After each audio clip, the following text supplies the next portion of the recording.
guess what happened is, just get into the Bruce version here. Apparently, this is on Bruce's first album, and it's actually the first song on Bruce's first album. But the original album that he cut and presented to the record company didn't have this song, and nor did it have Spirit in the Night. And this is Greetings from Ashbury Park, which I see over there. Yeah. Much better album cover than definitely. Roaring Silence, with the man for man and very tiny, and you can't even read it.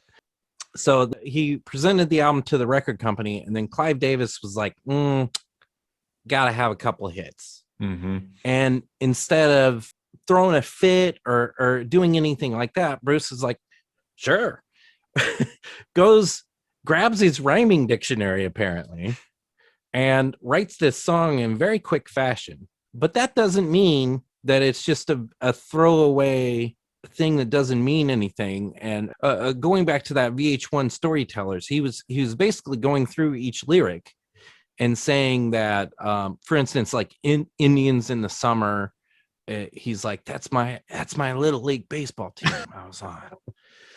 I like your imitation of the boss. I'd suggest if you want to do a deeper dive on this tune, go through that Storytellers video. He basically goes through every lyric and talks about how some of them relate to his. I think he said he was a teenage diplomat too. That was another self lyric, and of course all the car stuff you mentioned earlier.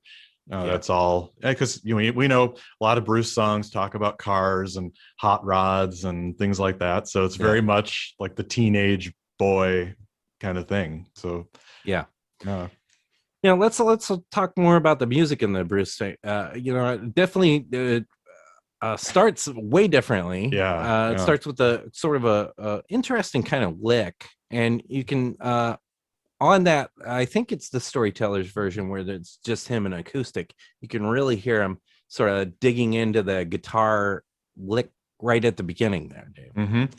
Yeah, you have to remember this, the first couple albums of Bruce, there was no Steve Van Zandt. He was the guitarist. Bruce played everything pretty much. And so if you want to listen to Bruce as a guitar player, it's great to check out his early albums. I think on the Greetings from Asbury Park, I think he's the only guitarist. And so you get to hear a lot of him playing in his style. And so, it starts out with that lick and the da-da-da, da-da-da.